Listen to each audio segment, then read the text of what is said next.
نحمدہ ونصلی ونسلم علی رسولہ الکریم انا للہ و انا الیہ راجعون۔ ابھی اطلاع ملی ہے کہ شیخ الحدیث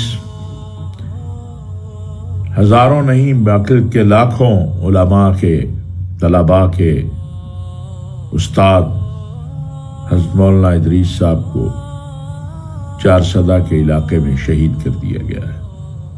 انا للہ و انا الیہ راجعون۔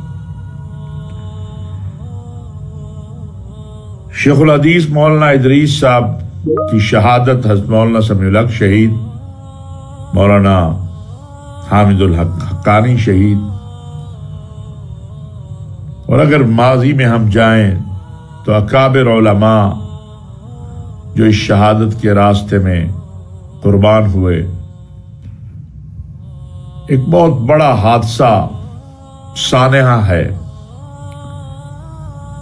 مولانا کا جرم یہ تھا کہ وہ حق کہتے تھے، اور گزشتہ دنوں انہوں نے پاکستان کے سپہ سالار نے جو ایک عالمی سطح کے اوپر امن کے لیے کردار ادا کیا، اس کو سراہا۔ اس کے بعد ان کے خلاف ایک مہم شروع ہوئی۔ انہوں نے جو افغانستان سے پاکستان کے اندر دہشت گردی ہو رہی ہے، اس کے حوالے سے ایک واضح موقف اپنایا،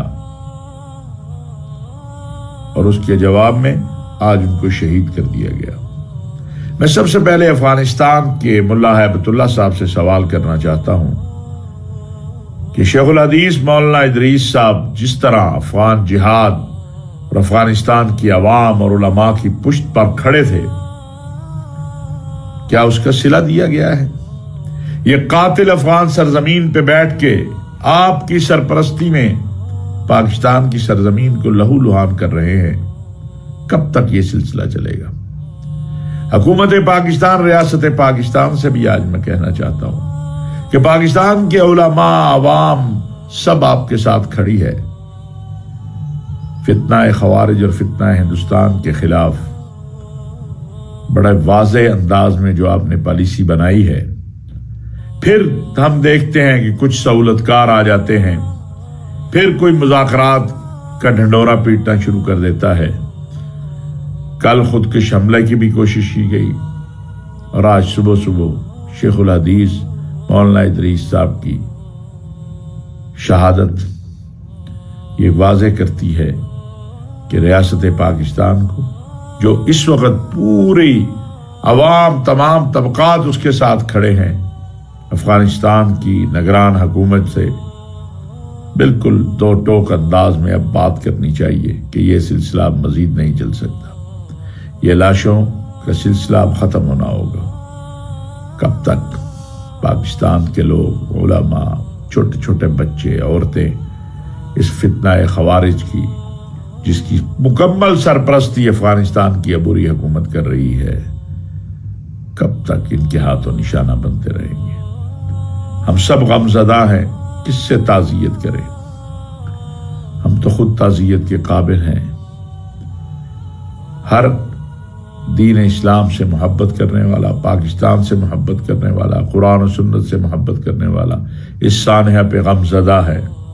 اللہ تعالیٰ ہمیں صبر عطا فرمائے، اور ہماری ریاست کو یہ طاقت دے کہ وہ ان قاتلوں کو، ان سفاکوں کو، ان کے انجام تک پہنچائے، اور انشاءاللہ شیخ الحدیث حضرت مولانا ادریس صاحب کا مشن انشاءاللہ جاری و ساری رہے گا۔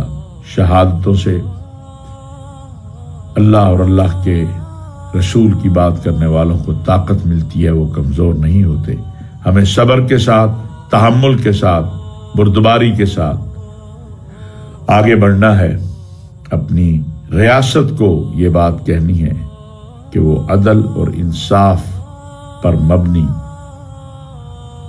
قصاص کے عمل کو مکمل کرے۔ یہ قاتل افغانستان کے پہاڑوں میں ہوں یا پاکستان کے، ان کو تلاش کر کے انجام تک پہنچانا یہ ریاست کی ذمہ داری ہے، اور ہم سب اس معاملے میں ریاست کے ساتھ ہیں۔ پاکستان علماء کونسل اس بربریت، وحشت اور سفاکیت کی بھرپور مذمت کرتی ہے۔ قومی پیغام امن کمیٹی اور ہم قاتلوں کو انجام تک پہنچانے کے لیے اپنی ریاست کے ساتھ کھڑے ہیں۔